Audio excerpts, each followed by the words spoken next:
I have a wish that Shaquille O'Neal never acts again. Actually, I take back that wish. More Shaquille O'Neal. We saw Kazaam. So you know what that means.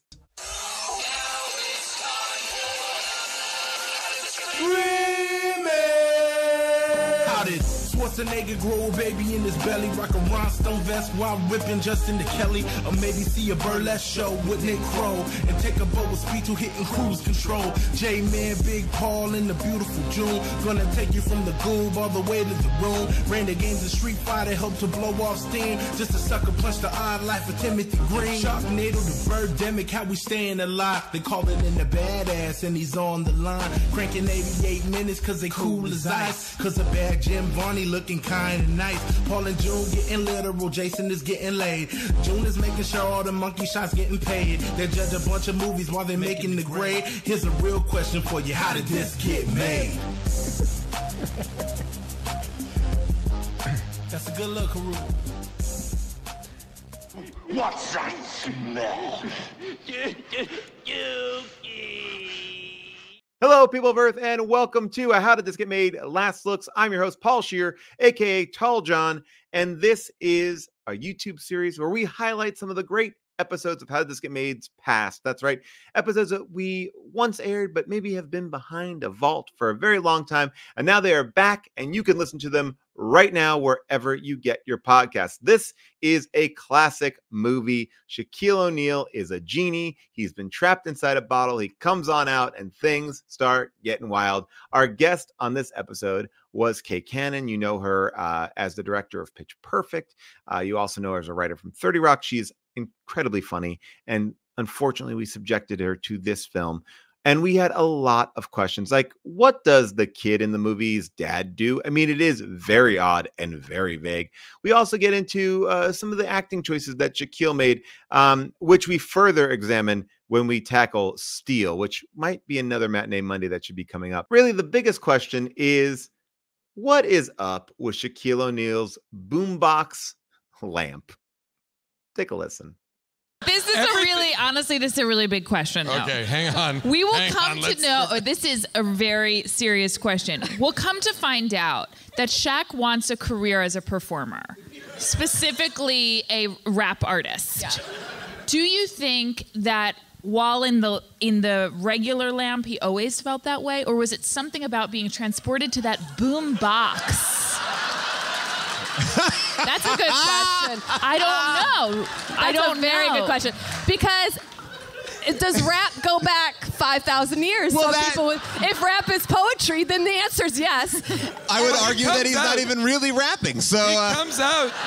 I will say he comes out speaking in like rhyming couplets. Well, let's show how Kazaam do. Let's show how Kazaam kind of what June is correct in referring to as standard genie talk. Yeah. Well, but the genie talk comes and goes. Oh yeah. The genie By the way, thank God. There's a lot. Thank God. For the first 2 minutes, he's speaking in rhyming couplets, and I was like, I'm gonna have to kill myself. There's no getting out of this. If he talks like this for the whole movie, I will straight up murder my own self. All I know is at this point, I'm like, this screenplay was written in all caps lock. It is nothing but screaming. This movie is meant to be screamed. Just take a look. We don't have to watch the whole scene, but you just get a sense of how Shaq popped. Who dare to wake me? Ain't gonna make this a mystery. Don't wanna do time on your wishes 3. Watch it, boy. You don't wanna diss me, or I'll dish out my misery. Now, who's that sorry wannabe that disturbed my Z's? If you wanna be #1, I'm sorry, boy, that's been done. But if you got the itches for a sack of riches, don't matter how avaricious, I'm the man that could grant your wishes. So you get the idea. Hey, don't turn your butt on me. I'm the man of the ages. It does not stop. Straight. It doesn't stop for so much longer than even that. What's interesting in watching his arrival is that throughout the entire movie, I was wondering, there's this issue of, does he want to be a genie? Does he hate being a genie?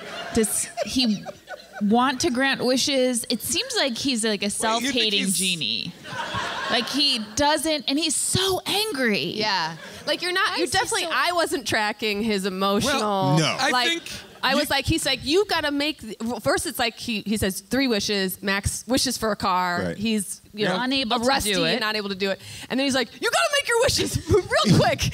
Well, basically though, what he says is, by summoning the genie basically becomes your slave.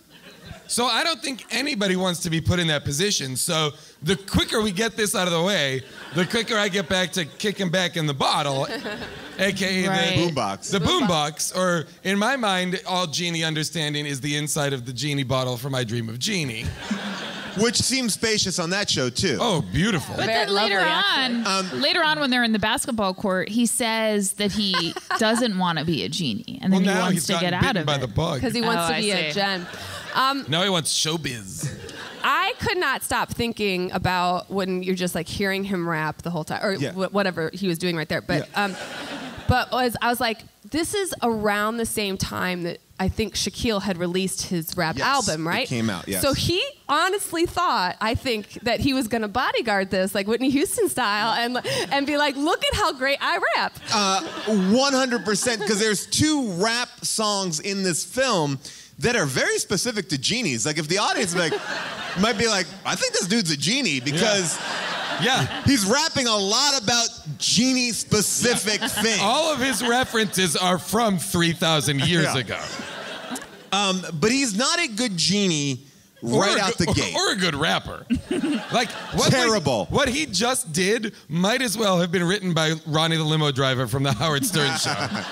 You know what I mean? Like, well, more like that. The part, especially where we get more Z's, who disturbed my Z's, is the comparison I'm making. Don't worry about it. Stern fans get it. I do find him charming. I think that Shaq is a lovely guy, but I honestly didn't know. Like, I felt like he didn't seem to have any care for this kid. Like it did. Like and then they at the end. We'll get to the end, but. It's like, oh yeah, I loved him, and I had a whole thing. It's like, wait, no, I never got that. Like I never. He was my only friend. Yeah, like I never got he was like, I'm looking out for this kid. I'm gonna help him out. No, that's not true. I feel like during Wish 1 and a little bit past, when he's kind of like, how come you let these kids treat you like that, or blah blah blah. Okay. He's trying to get into it, and I think what the movie is trying to sell us is that the hubris of Shaq thinking, I could become a rap superstar. It makes him veer off course, which is to help Max fulfill his wishes, and as a result, Max dies. Yeah, the lead child. As a result, the child star of the movie dies. After I believe it's the second time he's been pushed down a giant hole. Yeah. Multiple times this child falls upwards of 5 stories. One falling through floor by floor by floor, floorboards, everything. And one just an elevator shaft, at the end of which he meets his end. Yeah. All right. That is it. If you want to listen to Kazaam, you can do it wherever you get your podcasts. Just look for How Did This Get Made? Kazaam is waiting for you right now, just like a genie in the bottle. We'll see you next time on How Did This Get Made? Last Looks. And in the meantime, if you have not pre-ordered my book, Joyful Recollections of Drama, please do. It'll be great. See you next time. Bye for now.